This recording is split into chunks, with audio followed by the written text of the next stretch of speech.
Class 8 থেকে লেখাপড়া বাদ দেওয়ার পর মানুষের বাড়িতে বাড়িতে কাজ করি, ধান কাটা, পাট কাটা, রাজমিস্ত্রির অনেক কাজ করি। যখন আমার ছেলে 3 মাস পেটে তখনই আর আব্বা ডিভোর্স দিছে। পরে আমি নিয়ে পরে গার্মেন্টসে চাকরি করছিলাম। এসব বড় একটা ফ্রিজের আমার শখ ছিল।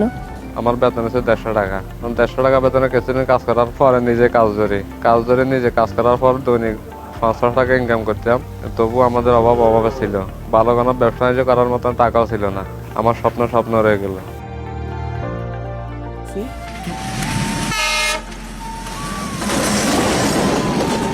একদিন মা বলতেছে একটা ফ্রিজ দরকার, বাড়িতে আমার কোনো ফ্রিজ ছিল না। মাকে বললাম আচ্ছা ঠিক আছে, ইনশাল্লাহ আমি কিনে এনে দেবো। আমাদের প্রতিবেশীর 15-20 জন আমাদের আশেপাশেই আছে যারা ওয়ালটন ফ্রিজ কিনছে। আশেপাশে দেখছি আমার বোনের বাড়িতে, চাচার বাড়িতে আসে সবাই দেখতেছি ওয়ালটনের ফ্রিজ। ডিজাইনটা ভালো দেখতেছি, অনেক গর্জিয়াস ডিজাইন করছে। আর আমি ওয়ালটন প্লাজা যাই জল টাকা ফ্যামিলি শুদ্ধে গেছি, যাওয়ার পর ঘোরাঘুরি করি, দেখি আমার একটা ফ্রিজ পছন্দ হয়। ওই ফ্রিজটার দাম হলো 29,500 টাকা।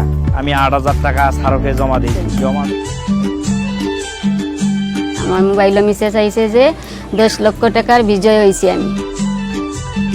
ম্যানেজার হয়ে ফোন দিয়ে কইছেন আমি যাওয়ার লাগি আমার আব্বারে লইয়া। ফ্রিজ দেখে আমার মা অনেক খুশি। আমার ফোনে একটা মেসেজ আসলো, মেসেজে লেখা আছে বিয়োগ গ্রাহক। আপনি ওয়ালটন পণ্য ক্রয় করায় 10 লক্ষ টাকা পেয়েছেন।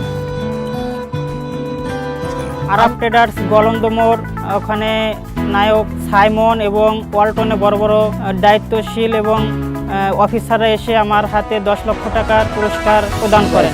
আপনারা সবাই ওয়ালটনের জিনিস ব্যবহার করবেন, কারণ আমাদের দেশের পণ্য এটা। তো ওয়ালটনকে ধন্যবাদ। নন স্টপ মিলিয়নিয়ার, এরা মিলিয়নিয়ার হয়েছেন, আপনি হবেন কবে? সেরা পণ্যে সেরা অফার, ওয়ালটনেই মিলিয়নিয়ার।